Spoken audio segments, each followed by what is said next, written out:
আজি মই আপোনালোকৰ আগলৈ কুন্দুলিৰ আচাৰৰ এটা ৰেচিপি আপোনালোকৰ আগলৈ আগবঢ়াইছোঁ আৰু এই ৰেচিপিটো মই আচলতে মোৰ ডেৰগাঁৱত থকা পেহীৰ পৰা শিকিছিলোঁ আৰু তেখেতে বৰ ধুনীয়াকৈ বনাই খায়ো ভাল লাগিছিলে ব'লক তেতিয়াহ'লে ৰেচিপিটো হ'লে আগবাঢ়োঁ কুন্দুলিখিনি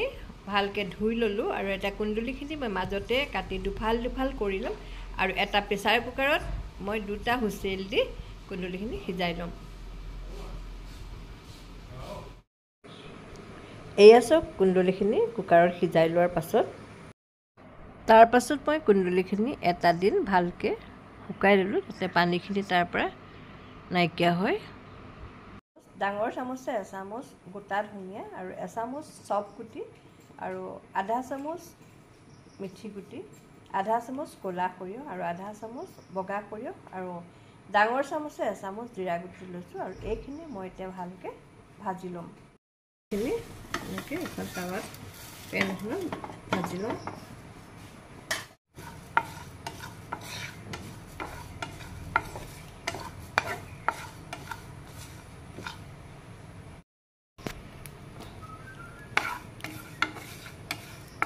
এইখিনি মই ভাজি লওঁ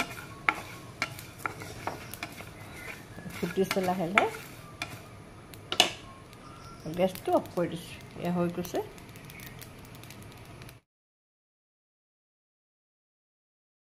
ভাজি ল'লোঁ আৰু এতিয়া অকণমান ঠাণ্ডা হ'ব দিছোঁ আৰু ঠাণ্ডা হ'লে মই গুড়ি কৰি ল'ম আনফালে মই এখন কেৰাহীত অলপ তেল দি প্ৰথমতে গৰম কৰিম আৰু তাৰপাছত গেছটো বন্ধ কৰি তেলখিনি ঠাণ্ডা কৰি ল'ম কুন্দুলিখিনিৰ ওপৰত মছলাখিনি দি দিলোঁ আৰু লগতে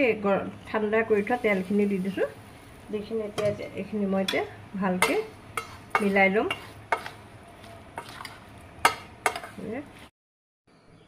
তাৰপাছত মই অকণমান নিমখ আৰু অকণমান হালধি আৰু অকণমান ৰেড চিলি পাউডাৰ দি আকৌ ভালকৈ এনেকৈ মিলাই লৈছোঁ এয়া মই অকণমান ভিনেগাৰ দিছোঁ ডাঙৰ চামুচৰ এচামুচ ভিনেগাৰ দিছোঁ যাতে আচাৰখিনি সোনকালে বেয়া হৈ নাযায়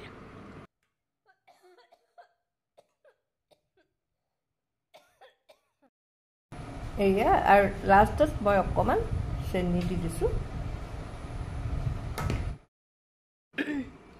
এয়া চাওক একেবাৰে সহজ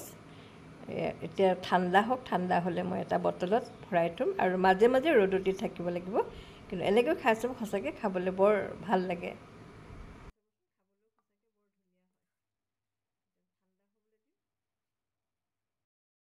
এয়া চাওক মোৰ কুন্দুলি আচাৰ বনাই হৈ গ'ল আৰু আপোনালোকে এনেকৈ বনাই খাই চাব আৰু মই আশা কৰিছোঁ খাই ভালো পাব আৰু যদি মোৰ ভিডিঅ'টো চাই ভাল পালে অনুগ্ৰহ কৰি এটা লাইক কৰিব আৰু কমেণ্টত জনাব তেতিয়াহ'লে আজিলৈ পাৰিব আকৌ এটা নতুন ভিডিঅ'লৈ মই আজি আহি আছোঁ